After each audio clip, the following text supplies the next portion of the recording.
যে বিষয়বস্তু নির্ধারণ করা হয়েছে কল্যাণ রাষ্ট্র গঠনে রাসূল সাল্লাল্লাহু আলাইহি ওয়াসাল্লামের আদর্শ। এই আলোচনাটা আজকের সময়ের প্রেক্ষিতে অত্যন্ত প্রাসঙ্গিক।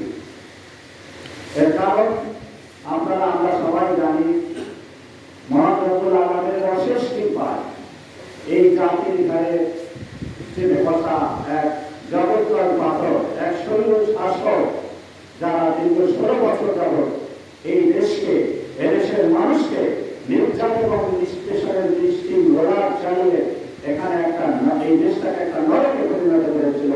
সেই শাসন থেকে গত 5ই আগস্ট এদেশের ছাত্র জনতার অভ্যুত্থানের মধ্য দিয়ে এই দেশবাসী মুক্তি পেয়েছে। এই মুক্তি পাওয়ার পরে এখন যে বিষয়টা আলোচনায় রয়েছে সেটা হচ্ছে এই রাষ্ট্রের সংস্কার দরকার। প্রচলিত রাষ্ট্রের কাঠামো, এই কাঠামো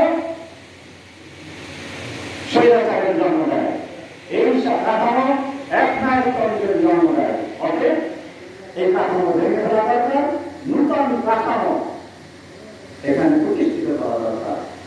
আমি মনে করি আজকে আমাদের যে আলোচনার বিষয়, এই বিষয়টাকে যদি আমরা সামনে নিয়ে আসি, আজকে যে সংস্কারের প্রয়োজন পড়েছে সেই সংস্কার আমরা বিশ্ব মানবতার মুক্তির গুরু মুহাম্মদ রাসূলুল্লাহ সাল্লাল্লাহু আলাইহি ওয়াসাল্লাম উনি আজ থেকে ১৫০০ বছর ধরে সেই আরবের জাহিলিয়াত যাকে বলা হয় অন্ধকারাচ্ছন্ন যে সমাজ, সেই সমাজ করেছেন। সেটা যদি আমরা সামনে রাখি তাহলে আজকে এই সমাজকে আমরা একটি আনন্দ সমাজে পরিণত করতে পারব। ১৫০০ বছর ধরে সেই আরবের অবস্থা কি ছিল? সেখানে মানুষের অধিকার সেখানে পুনর্জিত ছিল, মানুষকে দাসে পরিণত করে রাখা হয়েছিল। সেখানে যুদ্ধ, হানাহানি, সেখানে কন্যা শিশু সন্তানকে জীবন্ত করে দেওয়া হতো।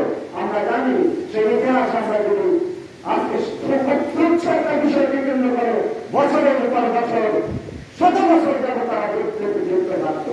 সেই রকম একটা সমাজকে রাসূল আকরাম সাল্লাল্লাহু আলাইহি ওয়াসাল্লাম আল্লাহ রাব্বুল আলামিনের দেওয়া যে ঐশী বাণী, সেই কোরআনের আলোকে কিভাবে উদ্ভাসিত করেছিলেন। আপনারা জানেন মদিনায় হিজরত করার পরে রাসূল আকরাম সাল্লাল্লাহু আলাইহি ওয়াসাল্লাম আমরা চারবার মদিনার কথা শুনেছি। সেই মদিনার সনদ এর মধ্যে দিয়ে কিভাবে একটি নগর রাষ্ট্র প্রতিষ্ঠিত করেছিলেন। সেই মদিনার সনদ হচ্ছে পৃথিবীর প্রথম লিখিত সংবিধান। সেখানে মুহাজির, আনসার, খ্রিস্টান, ইহুদি, পর্তুগিজ সহ যে সমস্ত মানুষ সেখানে বসবাস করত, সকলের ধর্মীয় অধিকার সেখানে সংরক্ষিত ছিল। এবং সেই মদিনার রাষ্ট্রকে সংরক্ষণের জন্য যারাই সেখানে অধিবাসী তাদের মানবীয় অধিকার সেখানে সুউচ্চ ছিল। কিন্তু একই সাথে একথাও সেই চারটার মদিনার মধ্যে ছিল, মদিনার রাষ্ট্রের যে শত্রু কুরাইশরা, সেই কুরাইশের সাথে যদি হাত মিলায়, সেই কুরাইশের সাথে যদি কেউ ষড়যন্ত্র লিপ্ত হয়, তাদেরকে কঠিন শাস্তি দেওয়া হবে। আমরা দেখেছি যে ইহুদি গোষ্ঠী তারা কিভাবে সেই মদিনা রাষ্ট্রের বিরুদ্ধে ষড়যন্ত্র করেছিল এবং পরবর্তীতে আল্লাহ রাসূল তাদেরকে শাস্তি দিয়েছিল, তাদেরকে মদিনা থেকে নির্বাসিত করেছিল। আজকে বিপ্লবের পরে এই বাংলাদেশ, আমরা নতুন বাংলাদেশের স্বপ্ন দেখছি। এই বাংলাদেশের বিপ্লবের বিরুদ্ধে যাই ষড়যন্ত্র করবে, আধিপত্যবাদী ভারতের সাথে যারা ষড়যন্ত্রে লিপ্ত হবে, তাদেরকে আমরা সমুচিত জবাব দেব। এবং সেই জন্য আমি মনে করি আজকে ছাত্র এবং জনতার এদেশবাসীর যে ঐক্য, সেই ঐক্যকে সমন্বয় রাখতে হবে। ঐক্য বিনষ্ট হয় এরকম কোন কথা, কোন কাজ আমাদের ছাত্রদের যখন বলা উচিত হবে না, রাজনীতিবিদদের বলা উচিত হবে না। আমাদের যারা আজকে প্রশাসনে রয়েছেন, যাদেরকে এই রাষ্ট্র অল্প কিছুদিনের জন্য পরিচালনার দায়িত্ব এই দেশের ছাত্র জনতা দিয়েছে, তাদের পক্ষ থেকেও এমন কোন কাজ করা ঠিক হবে না যেটা এই বিপ্লবের চেতনার পরিণতি হয়। এই জন্য প্রিয় ভাইরা, আমি আপনাদের সঙ্গে বলতে চাই, এই আজকে প্রশ্ন এসেছে সংবিধান সংস্কার করতে হবে, রাষ্ট্র ব্যবস্থা সংস্কার করতে হবে। আমি বলতে চাই রাসূল আকরাম সাল্লাল্লাহু আলাইহি ওয়াসাল্লাম যে আদর্শ এই বিশ্ববাসীর জন্য, তিনি বিশ্ববাসীর জন্য রহমত চলে এসেছিলেন। অতএব আমরা রাসূল সাল্লাল্লাহু আলাইহি ওয়াসাল্লামের আদর্শ অনুযায়ী যদি এই দেশকে, এই দেশের কাঠামোকে পুনর্গঠন করতে পারি, তাহলে এই দেশে স্থায়ী এবং টেকসই শান্তি এবং নিরাপত্তা আনা এবং আসা সম্ভব। এর জন্য প্রিয় ভাইরা, আজকে তারা এই রাষ্ট্র পরিচালনার দায়িত্ব রয়েছেন, আমরা তাদের কাছে খেলাফত মজলিসের পক্ষ থেকে আনুষ্ঠানিকভাবে আমরা প্রস্তাব রেখেছি। তাৎক্ষণিকভাবে আপাতত যে সংস্কার, সেই বিষয়ে আমরা লিখিত আমরা দিয়েছি মাননীয় প্রধান উপদেষ্টার কাছে।